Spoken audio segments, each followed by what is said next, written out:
Hey, what's going on, everybody? Steve here, Rake and Profit over at rakeandprofit.com. In this video, we're going to be talking about what are some things that you should do before you leave the thrift store or a library sale or wherever you're going to be able to source books to sell on Amazon. Let's just say that you come across a bunch of books that are profitable. What are some things that you should be on the lookout for that could get you in trouble if you don't do these things? So let's just jump right into this video, okay? So first and foremost, when you're scanning apps with maybe Scout IQ or Scoutly, you've got to make sure that the book that you actually scanned, that you're looking at inside of the app, actually matches the same exact book that you have. I see this mistake happening all the time with folks that I'm coaching, and I host an event called the Connecticut Thrifting Meetup, and I meet with people and we go and we source and we scan books and we analyze deals, and I see this all the time where Scout IQ or Scoutly will tell you that this book is going to make you $40. You run the numbers, the rank looks good, everything looks good, but it's not the same book. Like, it could be a different version, or maybe it could be like, if you're scanning DVDs as well, like it could be the Halloween edition, but it might be volume 5 instead of volume 4, or maybe it's the 11th edition versus the 12th edition, especially if you're flipping like textbooks and whatnot. So make sure when you're scanning these books with Scout IQ or Scoutly that you're paying attention to the picture and just also paying attention to like the title and the details to make sure that it's the exact item, okay? So that's number one. Number two, okay? I wanna see if I have a good example. No, I thought I had a test prep book, but I actually had a coaching call the other day with a girl who had one of those like test prep books, where like it's question and answers.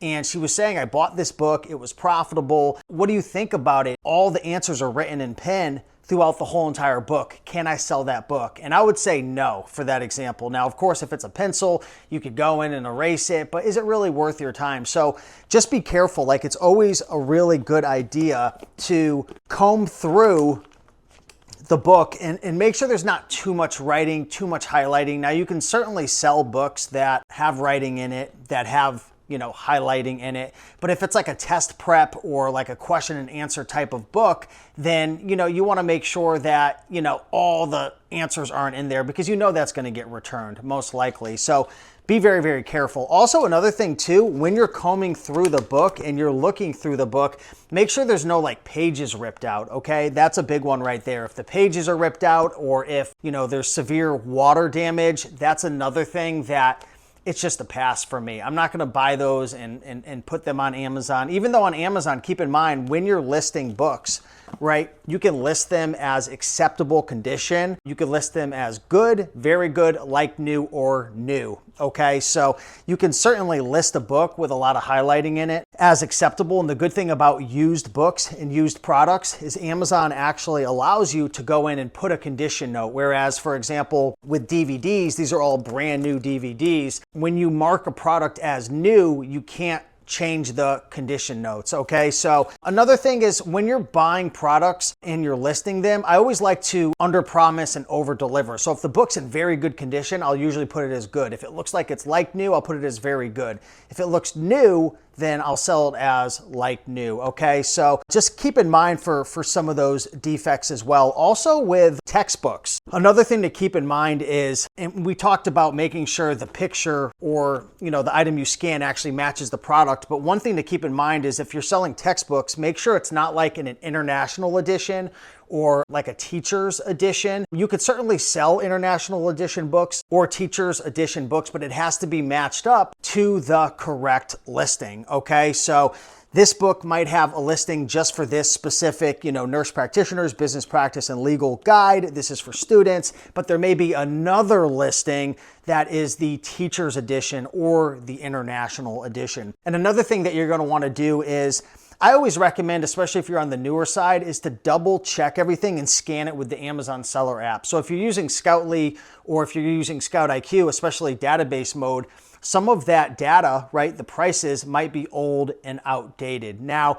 this shouldn't make too much of a difference, but again, especially if you're new, I like to double check it and scan it with the Amazon Seller app on my phone, just to make sure that the prices are actually up to date. Because when you're using database mode, you might be using data from 24, 48 hours, or if you haven't updated it, it could be from days or weeks behind, okay? Another tip as well, especially if you're gonna be selling any form of textbooks in 2025, 2026, and beyond, is to use a website called Books Run Counterfeit Calculator, okay? This is a free website. Books Run is a company that will pay you money for your book. So for example, you could scan a book with Books Run and you might be able to sell it for 40 bucks on Amazon, but Books Run might pay you $20 cash right now. If you can get it for $2.99, instead of having to risk it and send it to FBA and maybe a return, Books Run will pay you. Same with the company like Sell Back Your Books, right? But anyways, Books Run has a counterfeit calculator where essentially you just type in the ISBN number inside of the website. I've got videos on this, but again, Google Books Run Counterfeit Calculator, put in the ISBN number, and it'll tell you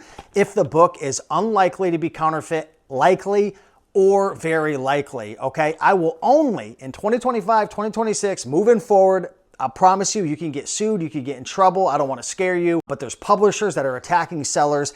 If the book says likely or very likely to be counterfeit, even if it's 100% real, do not sell the book, okay? So that's another tip right there. On top of that, one other thing that you wanna make sure that you're not doing is when you are buying books, okay, don't sell them as new.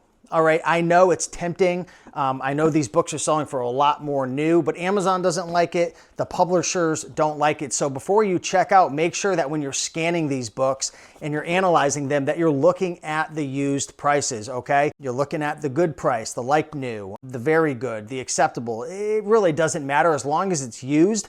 Do not sell books as new on Amazon. And the last tip I would give you before you leave the thrift store, okay, I would double check what the books cost, okay? The prices at the thrift stores have gotten very, very expensive lately. They used to be $1, right, as in this Goodwill right here, but at a lot of these thrift stores now, they want $3, $4. At my Savers, it's up to $5.99, $6.99. So make sure that you're putting the correct price into the Amazon Seller app or Scout IQ or Scoutly. Make sure that you have a good amount of profit. I highly recommend not really going after books if it makes, less than $6 profit, just because the prices could tank. If you're new, there could be some issues. Another tip I always recommend people is don't be going after books that are super high rank where the merchant price is so low and FBA is just so high. There are some advanced techniques for being able to double check if that high price actually sells and if there's a history of it selling at that price by using, like Keep Up. But I'm not going to talk too much about that, but just make sure, like,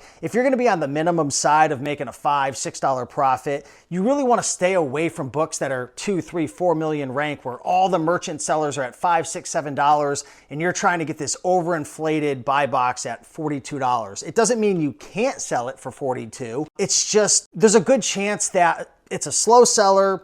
Someone's going to come in at 25, repricers are going to battle, and the price is going to tank down to where the merchants are, or much less than what you expected, especially if you're paying $5.99 or $6.99 for a book, okay? So I'm going to make some more videos about this, but those are just a couple things to be on the lookout for before you leave a thrift store, before you leave, a library sale. Make sure you're looking at the ranks, make sure you're looking at the profit, make sure it's a match. Use Books Run Counterfeit Calculator if it's a textbook. Obviously, look out for massive highlighting, or if there's a bunch of writing or water damage. Don't sell books as new, and just keep scanning. There's a ton of opportunity out there. So if you enjoyed this video, be sure to like, comment, and subscribe. If you need any help in your Amazon business or you want to get started selling books and other products like books, DVDs, board games, so on and so forth, check out Reselling Freedom. It'll be one of the first links down below. That's my private coaching community. It's about $1 per day. We have about 9 or 10 coaches. Currently, we do about 3 to 5 live coaching calls per week. There's over 500 coaching calls we've done over the last 2 years that you get access to. We have courses, we have workshops, we have a Facebook community. So if you are looking to get started and you want to, give this a go, definitely check out resellingfreedom.com. But with that being said, guys, thanks for watching. I'll see you in the next one, and much love. Peace.